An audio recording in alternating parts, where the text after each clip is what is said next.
bonjour et bienvenue à toutes et à tous les amis, j'espère que vous allez bien. Olympiennes et Olympiens, nous nous retrouvons pour un nouveau point marseillais, l'actualité marseillaise du club olympien les amis, c'est ici que ça se passe tous les jours. Pour ceux qui veulent voir tous les jours, n'hésitez pas à venir de bon matin entre 6 h et 9 h environ, vous aurez une quotidienne. Alors ça peut durer très longtemps, ça peut durer très rapidement. En ce moment, il y a moins d'actualité parce qu'il n'y a pas de mercato. Quoique, aujourd'hui, il y a un petit peu de mercato, on va en parler un petit peu. Et on va parler bien sûr des matchs à venir de cette semaine. Alors, nous sommes dans une mini-crise. Monsieur Gattuso, notre cher coach italien, nous l'a annoncé pendant la conférence de presse. On le sentait, on le savait, nous supporters, on le ressentait, qu'on était dans cette crise. On va essayer d'en ressortir les amis. On va essayer de ressortir ou au moins essayer de sortir la tête de l'eau, comme on dit. On va essayer de rentrer dans le positif, les amis. Comme j'ai mis dans la miniature, on positive. Allez, on positive jusqu'à jeudi et on négativera peut-être après. On ira dans le négatif, dans le pessimiste. Mais pour l'instant, restons optimistes, les amis, sur cette fin de saison. Nous avons 2 matchs importants cette semaine et il faut encourager notre équipe. Encouragez, les amis. Mettez des allez l'OM, plein d'allez l'OM dans les commentaires. Alors, on va y aller tout de suite sur l'actualité. Avant cela, je tenais à vous demander, comme d'habitude, la petite force. Allez, j'ai besoin les amis, les petits likes, les petits commentaires, les petits abonnements, si ça vous fait plaisir de me suivre. Sinon, je n'existerai plus sans vous. C'est à vous de me donner de la force, c'est pas à moi de vous donner de la force de mon côté. Vous avez compris? Allez, on y va sur l'introduction, les amis.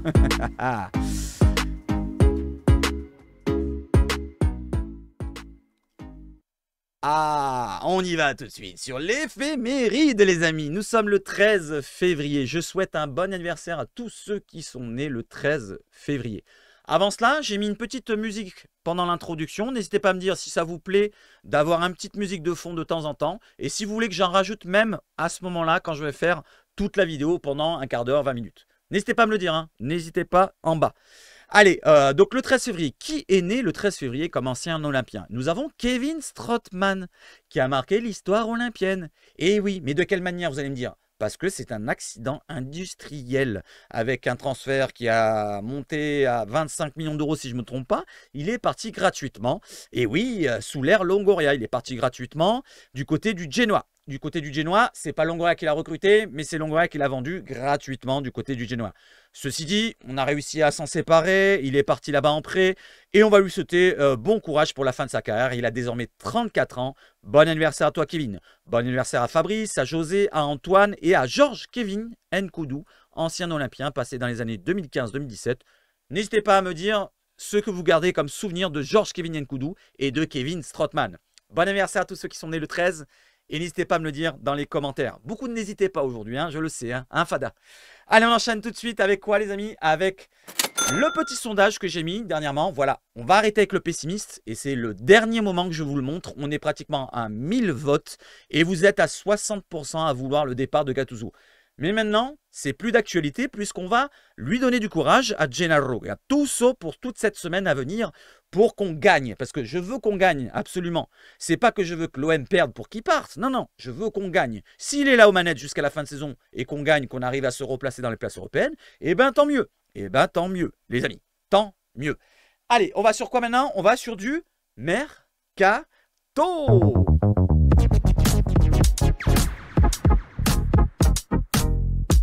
Allez, on va sur quoi? On va sur une petite rumeur, une information, un transfert peut-être qui se fera peut-être cet été. On a entendu pendant X temps qu'Anthony Martial était dans le rumeur marseillaise et ça continue du côté de l'Angleterre puisque The Sun, le quotidien ou le média, je crois que c'est un quotidien anglais, nous précise que Anthony Martial devrait se voir offrir la chance de rentrer chez lui, donc en France, à l'expiration de son contrat qui se termine en juin 2024 du côté de United cet été. Les anciens clubs, son ancien club de Monaco et l'Olympique de Marseille font partie de ceux qui s'intéressent à l'attaquant de 28 ans, actuellement blessé. Alors, quelle est sa blessure? C'est précisé là, n'hésitez pas à écouter. N'hésitez pas pourquoi je le dis, mais c'est comme ça. United ne prévoit pas de prendre une option de 12 mois pour prolonger son contrat. Et oui, parce qu'il a une option dans son contrat. On va voir dans Transfermarkt tout à l'heure sur ses chiffres et sur cette option-là. Il a une option d'1 an supplémentaire. Cela signifie que Martial sera en agent libre cet été. Donc il sera joueur libre, il pourra signer où il veut. Tandis que United libérera un espace indispensable de sa masse salariale. On va voir le salaire que touche Martial, c'est un gros salaire. Ceci dit, il va normalement le baisser, parce qu'il ne va pas rester toujours avec le même salaire, à moins qu'il aille du côté de l'Arabie Saoudite, puisque Martial avait espéré terminer son séjour de 8 ans en beauté, mais il est désormais absent jusqu'en avril en raison d'un problème à l'aine, voilà le problème qu'il a, et puisque, comme je vous le dis, en Arabie Saoudite, ils le suivent aussi. Il y a Fenerbahçe, il y a l'OM et il y a Monaco qui envisageraient tous un transfert en janvier, mais sa blessure a exclu un transfert. Ça, c'était en janvier. Et il y a toujours des clubs saoudiens qui sont intéressés pour l'acheter, pour le prendre plutôt gratuitement en juin. Justement, quand on parle en juin, on va regarder maintenant son contrat qui se termine donc en juin, comme vous voyez en haut. Il a une valeur Transfermarkt de 15 millions d'euros, mais bon, vu que c'est un transfert gratuit, on ne le compte pas. 28 ans, français, avant-centre. On regarde ses postes, il peut jouer avant-centre, ailier gauche, ailier droit. Et on voit en rouge, il y a marqué 1 an de plus dans son contrat en option. Et comme il y a marqué sur The Sun, United ne veut pas lever cette option pour garder de la masse salariale pour d'autres joueurs. On regarde cette saison, il a joué que 19 rencontres. Alors que, vous allez dire, non, il n'est participé à que 19 rencontres, mais surtout à que 629 minutes pour 2 buts et 2 passes décisives. On regarde aussi autre chose maintenant, son salaire. Anthony Martial qui perçoit 15,24 millions d'euros par an. 15 millions d'euros par an. C'est un salaire digne des Qataris, digne des puputes, digne de Paris par exemple. Et il touche environ par mois 1,27 million d'euros par mois. Voilà, quand on pense que le plus gros salaire du côté de l'OM, c'est Aubameyang qui touche environ 650 à 700 000 euros par mois, il touche le double. Il touche le double d'Aubameyang. Donc, s'il reste un petit peu avec ses émoluments et il veut garder un petit peu ce seuil de richesse, eh ben, je pense qu'il ne sera pas du côté de l'OM en juin. Je vous demande la petite question. Est-ce que vous pensez que ça serait une bonne solution de récupérer Anthony Martial gratuitement cet été avec un salaire qui ne serait pas de ces eaux-là, mais plutôt du 700, 800 000 comme à Aubameyang? Les amis, c'est à vous de me répondre.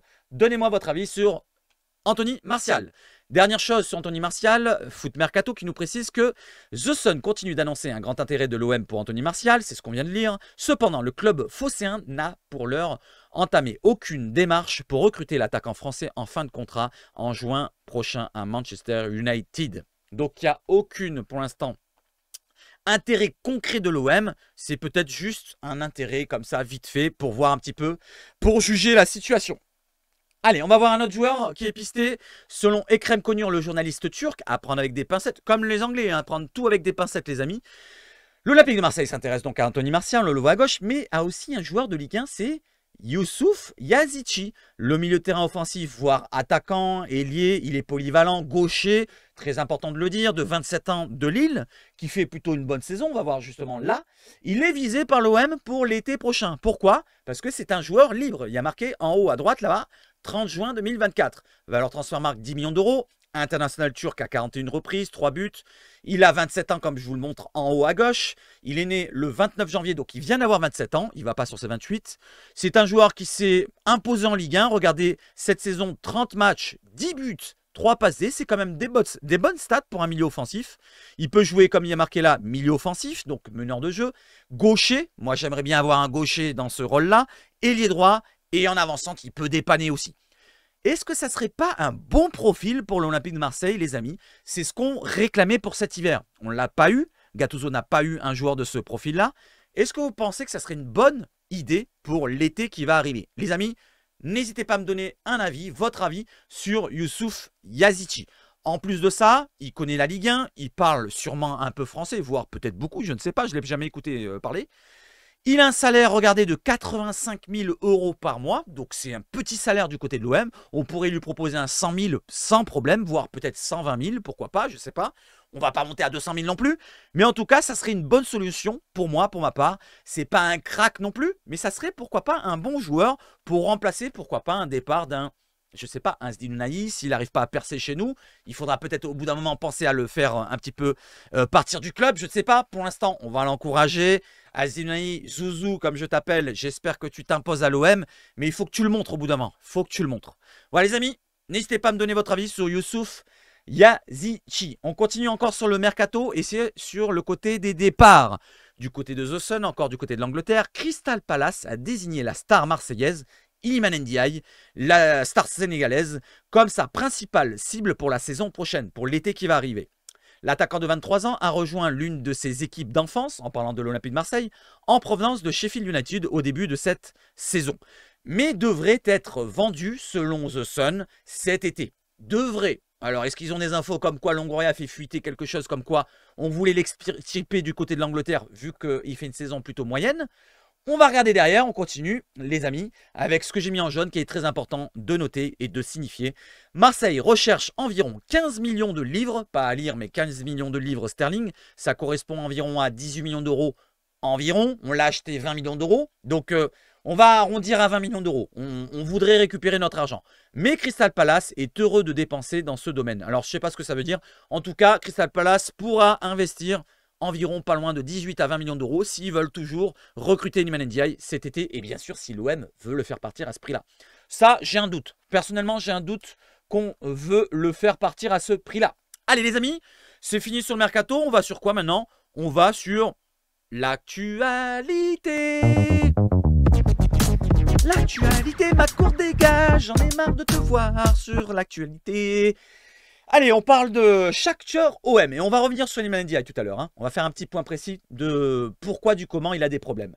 Alors, Shakhtar Donetsk OM, qui se déroulera donc ce jeudi, c'est après-demain déjà, ça va très très vite, J-2. Donc, sera diffusé sur RMC Sport 1. Donc, c'est payant pour ceux qui n'ont pas les chaînes. Voilà, moi je l'ai, mais malheureusement, je travaille. Donc, je ne pourrai pas vous diffuser le live, je ne pourrai pas vous le commenter, malheureusement. Vous le regarderez sur un autre streamer, les amis. Ça se déroulera donc jeudi à 18h45 du côté de RMC Sport 1 en Allemagne. En Allemagne, justement, et quand on dit en Allemagne, on va voir le stade, comment il est. Le Volksparkstadion, je l'ai bien dit, je pense, accueillera l'OM officiel contre le FC Shakhtar ce jeudi avec 57 274 place. J'espère qu'il sera le plus plein possible. N'oublions pas que c'est loin de l'Ukraine. Est-ce qu'il y aura beaucoup d'Ukrainiens? Je ne sais pas. J'ai un doute qu'il soit plein. Ceci dit, il y aura les Marseillais pour le remplir, les amis. Allez, combien de Marseillais demande Toto? Je ne sais pas non plus. Allez, on continue avec les informations pour ce match-là, justement. Parce que ça concerne quoi? Les retours de blessures. Alors, mince, j'ai pas mis l'information. Donc, Geoffrey Kondogbia qui s'entraîne aujourd'hui. Donc, c'était hier, ce lundi, qui s'est entraîné avec le groupe et il y a de grandes chances de le voir jouer jeudi face au Shakhtar Donetsk. Donc au moins une bonne nouvelle, on récupère un milieu de terrain. N'oublions pas qu'on avait 4 absents pendant les 2 matchs qui se sont déroulés dernièrement. On avait Verretou, on avait Kondogbia, on avait Rongier qui est encore blessé et Pabiaye qui est blessé et mis de côté par rapport à sa situation de non-prolongation. Voilà, Kondogbia, est-ce que c'est une bonne nouvelle? Je pense que oui, au bout d'un moment, il va falloir qu'il montre sa valeur, son expérience européenne avec notre Olympique. Autre joueur qui va peut-être faire son retour, mais pour l'instant, on ne l'a pas vu à l'entraînement hier, de ce que j'ai vu dans les images. Personne n'en a parlé dans les réseaux sociaux. Donc, selon moi, il n'était pas là à l'entraînement. Kondogbia ne devrait être pas rétabli avant vendredi. Ça, c'était jeudi que je vous ai mis cette information-là. Mais là, il est de retour aujourd'hui. Donc, hier plutôt. Et Verretou est espéré pour jeudi. C'était jeudi dernier que j'en avais parlé avec l'équipe qui nous avait relayé ça. Donc, on va espérer de voir revenir pour jeudi. Verretou, c'est quand même le plus important du milieu. Plus que Kondogbia, selon moi, pour l'instant, parce que c'est lui le vrai patron de notre milieu. Voilà, donc on va espérer de récupérer les 2 joueurs. Pour l'instant, on a Kondogbia qui revient à l'entraînement. Verretou, je sais pas, j'ai pas l'info. S'il y en a qui l'ont, qui n'hésitent pas à me le dire dans les commentaires. Oui, je l'ai vu à l'entraînement. Voilà, et tu me donnes la source, s'il te plaît. Peut-être qu'il sera de retour ce mardi, aujourd'hui. J'espère en tout cas. Allez, on va passer sur un autre retour. Cette fois, c'est un retour de Chancel Demi-Dieu Mbemba. Alors, je vais vous montrer les stats concernant Chancel Demi-Dieu Mbemba quand il est là et quand il n'est pas là. On va voir que quand il n'est pas là, ça fonctionne moins bien que quand il est là. Chancel Demi-Dieu Mbemba, toute compétition confondue, vous le voyez là, c'est coché en bleu. 68 matchs joués, 12 buts marqués, 2 passes décisives. On descend un petit peu pour voir quoi? Le pourcentage de victoires quand Chancel Mbemba est présent. 53,6% de victoires avec Chancel Mbemba, 23,2% de nuls et 23,2% de défaites. Maintenant, regardons quand il n'est pas là, Chancel Demi-Dieu Mbemba. 20% de victoires. Voilà, ça comptabilise quoi? Ça veut dire que ça pose un problème quand il n'est pas là. On est moins sérieux peut-être. 30% de matchs nuls et surtout 50% de défaites quand il n'est pas là. Voilà, cette stat-là fait peur. Quand Chancel Mbemba n'est pas là, on perd un match sur 2. Maintenant, il est revenu. Donc maintenant, on va revenir sur cette stat-là. 53,6%. Donc on est sur une victoire sur 2 matchs avec Chancel Mbemba, voire plus. Voilà les amis. Allez, maintenant on va se voir sur un autre joueur qui est absent depuis un moment. C'est Valentin Rongier. La date de retour de Valentin Rongier n'est toujours pas fixée. Je vous en ai relié ça hier par rapport à la Provence qui en parlait si je ne me trompe pas. Et dépendra de son ressenti, n'est pas fixé, ça dépendra de son ressenti et de sa gêne au tendon rotulien. Je vous en ai parlé de son tendon qui s'est inflammé et faut pas forcer dessus, sinon ça peut s'aggraver. En attendant, il passe beaucoup de temps à la commanderie auprès du groupe après avoir dû alléger sa charge de travail. Donc là, en ce moment, il a allégé sa charge de travail et on va espérer qu'il revienne le plus tôt possible, le plus rapidement possible et surtout le plus en forme possible. C'est une info qui nous sort de l'équipe, les amis. Allez, donnez de la force à Valentin, il en a besoin avec les critiques qu'il y a eu autour de lui et ça continue encore dans les réseaux sociaux qui n'ont pas de lieu d'être. Alors moi, j'ai des critiques envers lui sur son niveau, sur les grands matchs, les ci et là. Mais sur son implication, sur son côté à peut-être remonter les bretelles à certains, je ne sais pas comment il est. Donc je ne peux pas le critiquer sur cela. Moi, je le critique sur ce que je vois sur le niveau quand il y a les grands matchs. Et là, il est critiquable comme beaucoup d'autres. Voilà, il n'a pas été non plus un grand god dans les grands matchs. Voilà, sinon, il fait à chaque fois le taf qu'il doit faire. Ce n'est pas un grand joueur offensivement. Voilà, on ne va pas se leurrer, il a une frappe de pucelle anorexique. Mais on ne lui demande pas que de ça, on lui demande de récupérer des ballons, il le fait bien. Voilà, et on va voir maintenant si quand il va revenir, il va récupérer les ballons et nous apporter quelque chose. Voilà, on attend qu'il revienne parce que ça nous ferait un gros renfort. Et peut-être que notre milieu qu'on aura à l'avenir, ça sera plutôt Rongier en point de basse ou Kondogbia en point de basse. Je pense plutôt Rongier. Rongier en point de basse, Kondogbia à gauche, Veretout à droite. Et on va enlever sûrement Amin Harit et Azzedine Ounahi. Ça, c'est mon avis. N'hésitez pas à me dire qu'est-ce que vous en pensez. Est-ce qu'on va enlever Azzedine Ounahi et Amin Harit du milieu à 3 et mettre Rongier quand il reviendra de blessure avec Kondogbia et Veretout? C'est à vous de choisir. Allez, maintenant on part sur le match contre Brest avec des absences du côté brestois importantes. Avec le gardien titulaire de Brest, Marco Bizot, qui vient de se prendre un carton rouge, sera suspendu le week-end prochain face à l'OM. Ça fait plaisir d'avoir une bonne nouvelle, même si... Comme il dit Dédé 06, salut à toi Dédé, pas grave vu nos frappes de U10. C'est vrai que pas grave vu nos frappes de U10 ou voir nos frappes de pucelle anorexique, j'aime bien le dire. Et ben c'est vrai que ça va être compliqué de marquer des buts si on n'y arrive pas à appuyer un petit peu nos frappes. Autre chose, autre absent du côté de Foot Mercato qui nous relaye l'équipe. Alors je vais mettre ça un petit peu de la bonne couleur, un surlignement, voilà. Selon les informations de l'équipe, ainsi, Lilian Brassier manquerait le choc face à l'OM ce dimanche s'il écope d'une sanction de 2 matchs ce jeudi. Lilian Brassier, que vous voyez là, le défenseur, pourrait manquer le match face à l'OM dimanche. On verra jeudi, on sera fixé par rapport à la LFP qui va donner la suspension. C'est pas la LFP, c'est la FFF qui va donner la suspension, puisque c'est la Coupe de France. Et ça pourrait concerner le match de dimanche. Pour rappel, Eric Roy sera aussi également privé de Mady Camara et Marco Bizot pour la rencontre face à l'OM. Donc ça ferait quand même 3 absents importants. Donc le gardien Marco Bizot, Mady Camara, le milieu de terrain, et aussi Lilian Brassier, un joueur qui est plutôt intéressant que pourquoi pas, j'aimerais bien voir du côté de l'OM si bien sûr il y a un manque dans notre défense. Voilà, donc 3 absents du côté de Brest, importantes pour le match de dimanche à venir. Allez, maintenant on revient sur le dossier quoi les amis? Sur le dossier du problème de Ndiaye. Alors, le problème de Ndiaye, certains vont parler de son implication, de son ancienneté du côté de Marseille, avec son passage dans sa jeunesse du côté de Marseille. Peut-être qu'il se met trop de pression sur le dos, peut-être qu'on lui a mis trop de pression avec ce transfert à 20 millions d'euros. Cela dit, il y a d'autres problèmes aussi qu'on peut mettre en devant. Et c'est quoi ces problèmes? Regardez ce qui a marqué, je vous le lis. Aux premières discussions, lors des discussions pour son mercato avant de venir à l'OM, avec le joueur, Tudor était encore entraîneur de l'OM. Et oui, on a parlé avec le joueur quand Tudor était encore coach de l'OM. Et l'idée donc du coach croate de l'époque était de l'incorporer dans son 3-4-2-1 derrière le numéro 9 qui était à l'époque Sanchez et ça aurait été Aubameyang à l'avenir. Il a un petit peu hésité quand il a entendu ça, et c'est Marcelino quand il est arrivé en tant que coach qui l'a convaincu en lui assurant une place en soutien de l'attaquant Aubameyang, puisque Aubameyang était déjà là. Derrière, ça l'a convaincu, il est arrivé, il s'est imposé dans les deux de devant, il n'a pas été bon avec Marcelino, on va pas se le manquer, on va pas se le mentir. Et derrière, quand Gattuso est arrivé, il a aligné sur le côté. Et c'est vrai que quand on le regarde depuis qu'il est là, Gattuso, il a mis que 2 fois dans 2 matchs. Je crois que c'était avant la trêve hivernale. On a gagné ces 2 matchs-là, il me semble, je ne me rappelle plus contre qui. Il avait été plutôt moyen, presque bon. On avait vu du mieux de NDI. Mais cela dit, on ne l'avait pas vu encore percer la bulle non plus. Et là, depuis que Gattuso est revenu après la trêve, il a remis son 4-3-3 et on l'a mis sur le côté droit. Ça ne fonctionne pas avec Iliman Ndiaye. Donc, est-ce que maintenant, c'est vraiment le positionnement le problème?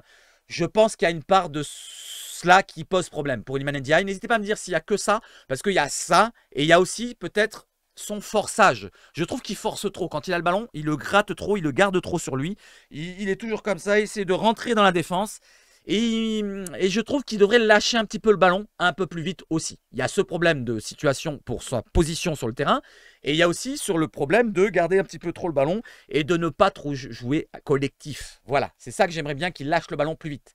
D'ailleurs, concernant Iliman Ndiaye, pour son poste, qui n'est pas vraiment à son poste préférentiel, même s'il ne râle pas pour l'instant, je vais vous montrer une fiche de DT Foot, voilà, qui font des bons stats, qui concerne un joueur défensif, c'est Axel Disasi, ça n'a rien à voir avec l'OM, vous allez me dire, mais regardez quand un joueur n'est pas bien utilisé, comme il dit, DT Football.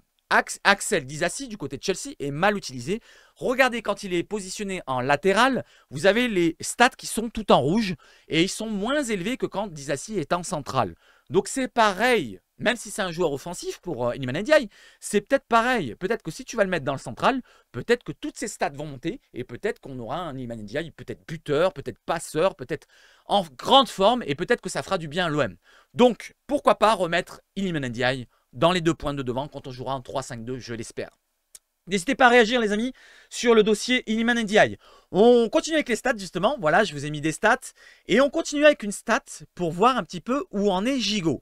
Gigot qui a dernièrement fait des petites bêtises, le pénalty manqué, le carton rouge un peu stupide.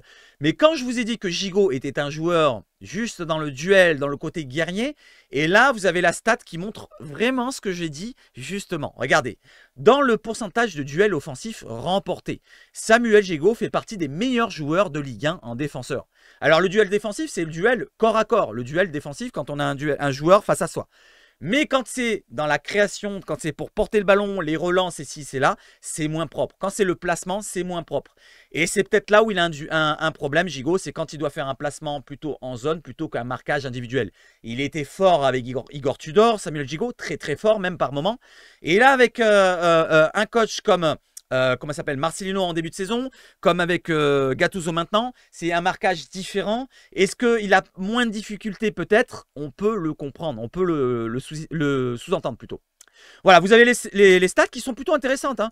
Il a remporté 73,8% de duels sur les 5 grands championnats quand même. Sur les 5 grands championnats, il est 5e.